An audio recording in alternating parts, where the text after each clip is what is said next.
And now we're going to have a look at some more on the parable from the Jewish perspective. Hoshana Rabbah blog, Midrash with Nathan Lawrence. How sweet are your words to my taste, sweeter than honey to my mouth. Psalms 119:103. The parable of Lazarus and the rich man explained. Luke 16:19-31. The parable of Lazarus and the rich man, this is, and the other parables of Yeshua are known as Agadah, also Haggadah, a very popular literary style during the Second Temple period, whereby Jewish sages taught moralistic principles to their pupils. It was similar to our modern Aesop's fables. This genre of literature included ethical and moral teaching, theological speculation, legends, folklore, poetry, prayers, historical information, interpreting of dreams, and expressions of messianic faith and longings. Agadic literature, though instructive, did not contain legally binding theological and doctrinal dictums, or dictations, right? Or dictates.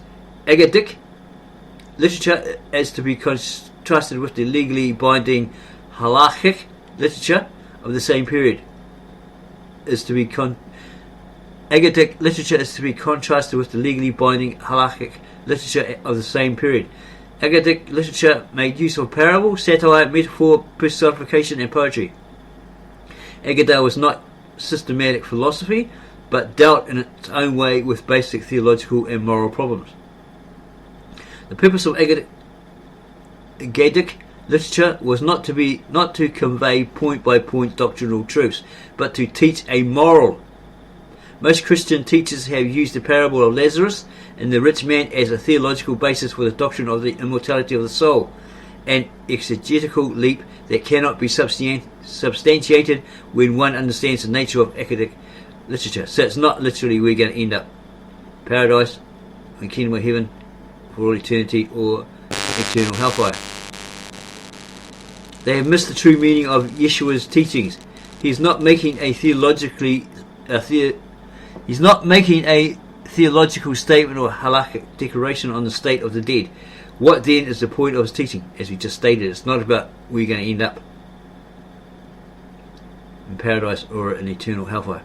Context is vital to understanding this parable properly, and all of the scriptures for that matter. Prior to this parable, Yeshua gives the parable of the unjust steward that the attendant Pharisees interpreted as a rebuke directed at them. Verse 14. So that's what he's doing. They were standing there and he told them this particular story, this parable. Then Yeshua rebuked those who divorced their wives for the purpose of marrying another woman. According to Yeshua, when a man does this, it is tantamount to adultery. It's pretty much like looking at a woman with lust in your mind and all your imaginings.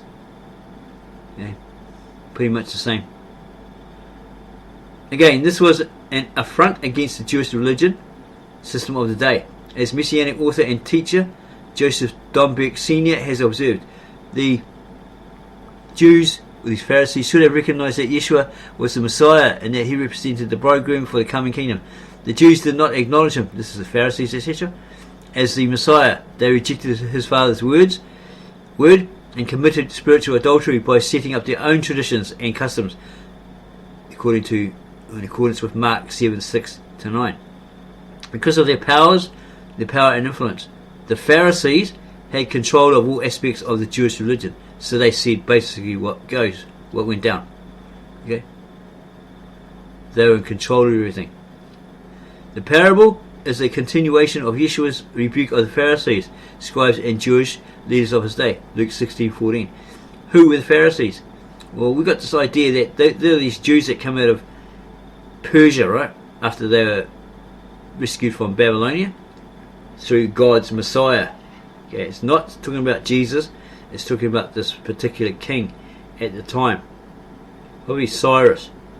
God used him to go and rescue his people from Babylonia because they couldn't do their religious practices, and he wanted them to come back to him and do all their worship, etc. to him. So he had them freed, and they went to Persia and they basically did whatever they wanted. They could do their religion, etc., etc. There's many others there that were doing their religion.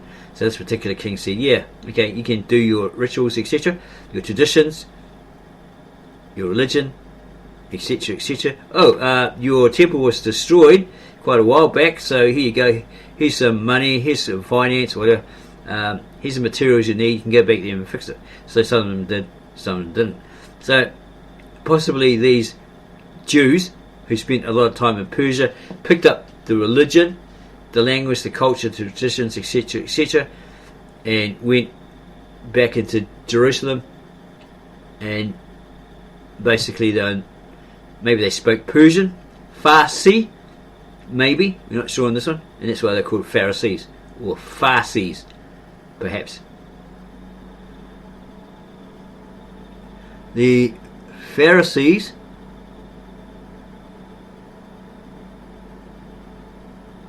Hebrew Perushim means separatist, because of the fact that the Pharisees did not associate with the common people who did not tithe. You didn't pay any coin, you were ritually impure and knew nothing of the law, in their opinion. The Pharisees regarded themselves as practitioners of the principles of holiness as described in the priestly code of Ezra. The Pharisaic community operated as a sort of officers' club with strict rules for admission and maintenance of membership. Often a legal scribal scholar would be the head of local groups or Pharisees. So when Yeshua speaks of the rich man living sumptuously and attired in purple and fine linen, as Don Beck points out, he is referring to the Jewish religious leaders of his day, the Pharisees. Okay? With the house of Judah in general. After all, purple robes speak of royalty, and the patriarch Jacob prophesied that the kingly line would continue in Judah until Sheol, or the Messiah, would come. Probably talking about Christ. Or unless these Pharisees had a different Messiah. Okay? Genesis 49:10. As leader of Israel, Judah had a position of regal responsibility to the nation of Israel and before Yahweh, or Yahweh, which means in the Hebrew, hand, nail, hand, supposedly. To accompany that responsibility, the Jews were accorded special benefits, as Paul indicates in Romans 3:1-2.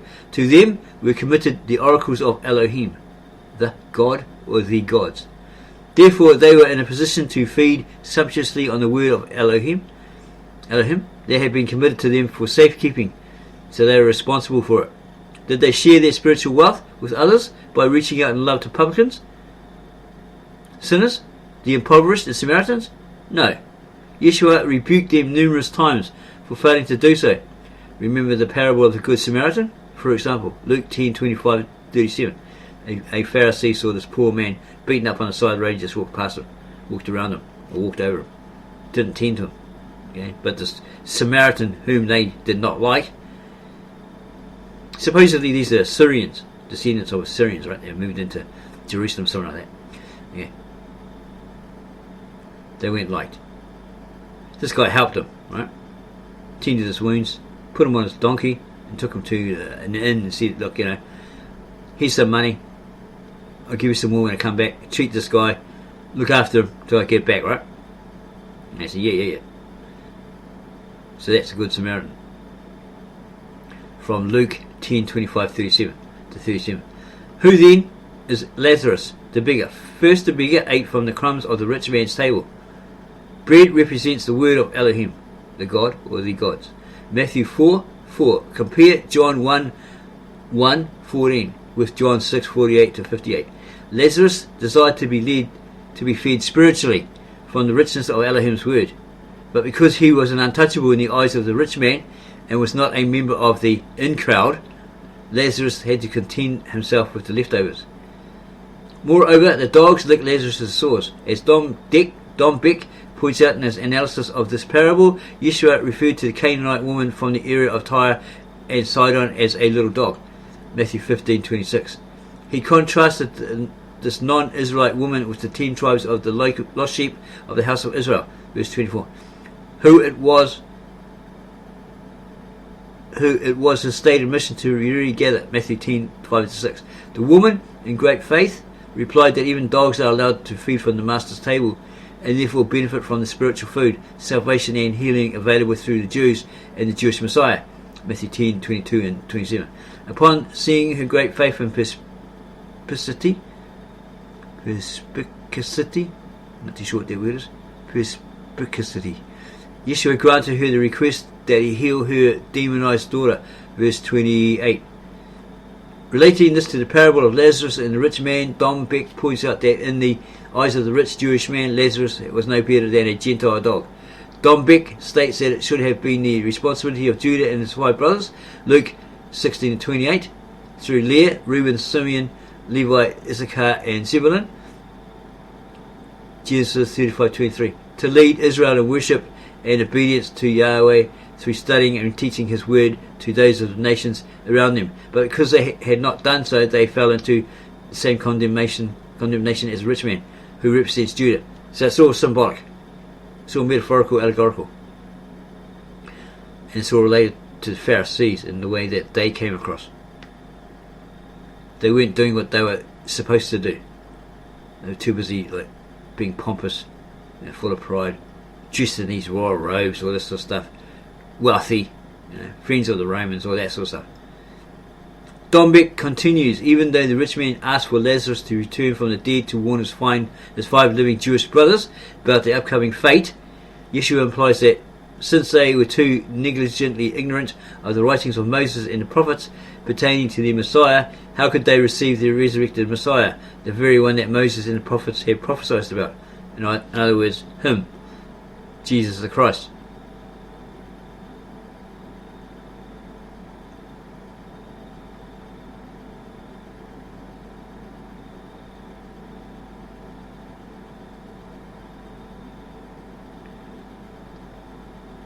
In the parable, Abraham clearly shows that even though Yeshua would rise from the dead, or Jesus would rise from the dead, the aristocratic and well-off Jews of the upper class would still not come to a saving knowledge of the Messiah, since they were too steeped in and blinded by their man-made traditions and customs by which the word of Elohim had been made of none effect. Mark 7:7-9. The rich man was wrapped up in his fine religious garb, had enjoyed a sumptuous life of ease, and had neither deeply or sincerely studied the word of Yahweh, nor walked in a narrow way of righteousness. Furthermore, in his self-absorbed religiosity, he had failed to proclaim the word of Elohim to others who might have benefited from his knowledge and understanding about the kingdom of Elohim, writes Dombeck. They basically, as Jesus said, they closed the doors to the common people, to the kingdom of God. They were responsible. They messed everything up. They did not teach what they were in charge of, influencing the people around them with the word of God. Lazarus, on the other hand, Dombeck continues, represents Gentiles who would snatch up every crumb of truth from the rich man's table and live by it. The parable of Lazarus and the rich man is a condemnation of this hypocritical religionist's affluence and unwillingness to follow the truth of the scriptures as he should.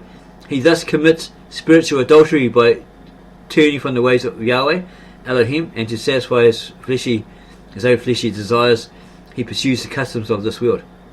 He's trying to get all the benefits of the world, right? He's trying to please the world, or get all this wealth, generate this wealth, etc., etc. Judas and his brothers' mission was to be a light to the nations, with Gentiles and non-Jews, the Goyim. They were to share with others what Yahweh had given to them and not to selfishly hoard it. There will be many who self-assertedly think that their position in the kingdom of Elohim is secure. These are the ones that got to have tassels on your clothing, got to do this, got to do that, got to walk a certain way, and so forth. There's many of these cults out there that claim this, right? You got to do this, you got to do that. It's more on tradition, old customs, than it is on the worship of Yeshua Mashiach or Jesus the Messiah or Yeshua. Okay, it's all these little traditional things that they think it's going to get them into heaven, get them into paradise. They think they can work their way to get there.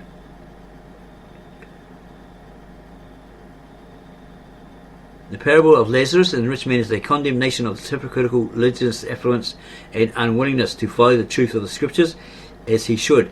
He thus commits spiritual adultery by turning from the ways of Yahweh, Elohim, and to satisfy his fleshly desires, he pursues the customs of this world. Okay, so he's trying to get rich, He's greedy, never enough. He's trying to gain all this wealth, all this material stuff, and so forth. Judas and his brother's mission was to be a light to the nations, the Gentiles. They were to share with others what Yahweh had given to them and not to selfishly hoard it. There will be many who self-assuredly think that their position in the kingdom of Elohim is secure, but in reality the flaming mouth of the lake of fire awaits these hypocrites, while those they disparaged and disdained or discouraged and said, "Oh no, you got to do it this way," they're full of it. Right? On the earth will enjoy eternal life in the company of the patriarchs such as Abraham. This is the real message of this parable. Let's have a look at this. Did the disciples see the real Moses and Elijah? Matthew 17:3.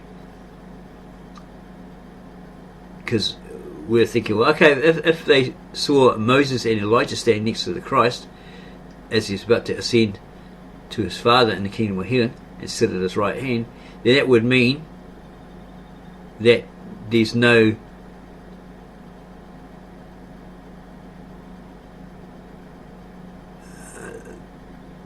dying and sleeping in the grave for all. Okay, according to the scriptures, you just go straight to heaven. Okay, that's what happened with Moses and Elijah. Okay, but this here tells you something completely different. Again, did the disciples see the real Moses and Elijah? Matthew 17:3.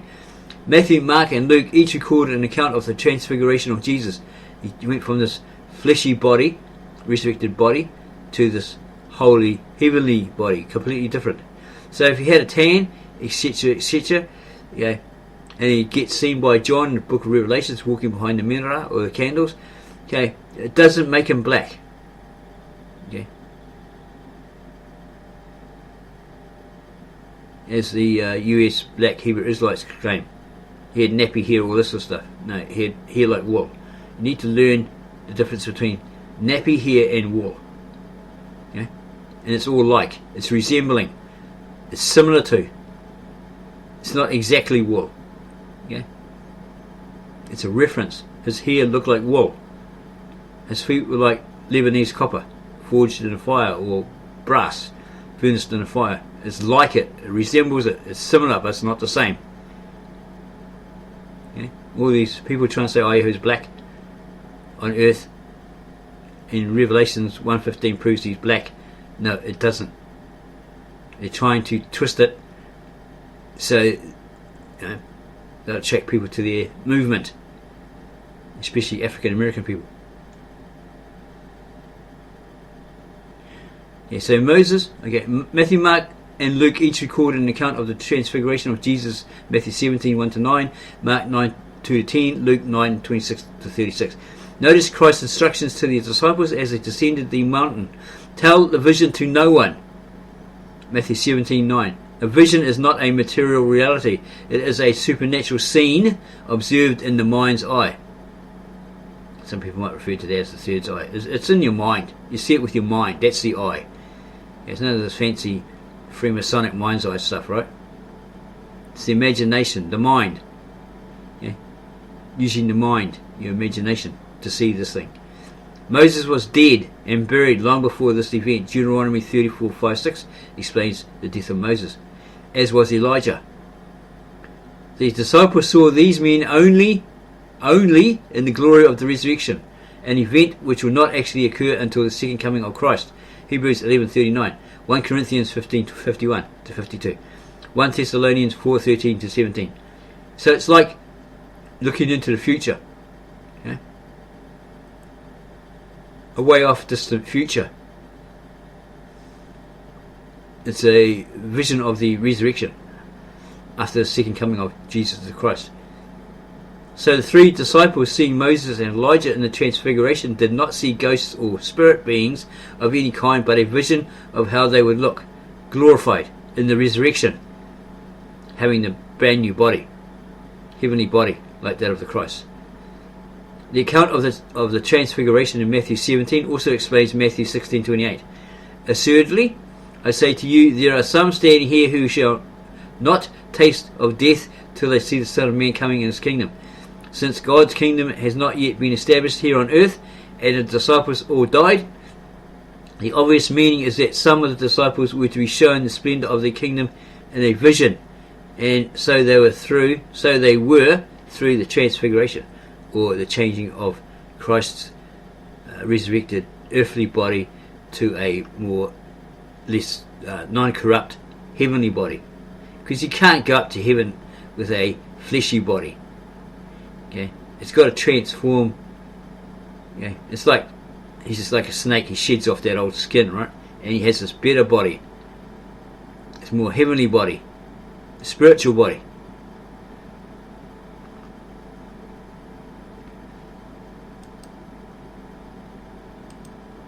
Okay. Misunderstanding the rich man and Lazarus' parable.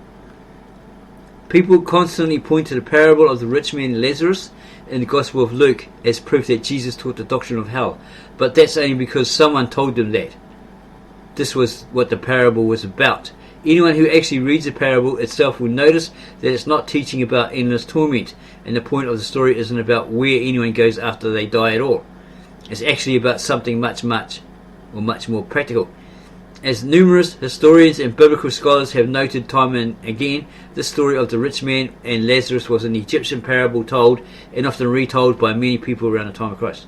Okay, so it's an Egyptian parable told. Okay, so maybe they got it from the Egyptians.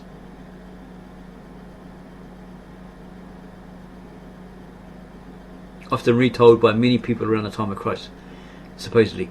A doctoral dissertation at the University of Amsterdam identified 7 versions of the parable circulating in the 1st century. The fortunes of a rich man and a poor man are reversed in the afterlife. As often happens in the Bible, a pre-existing story is adapted to present a new theological truth. From Jacoby, or Douglas A. Jacoby, What's the Truth About Heaven and Hell, page 38. Or possibly, well, we thought it came from the Talmud. It was added to your Americanized English Bible versions. That's what we read.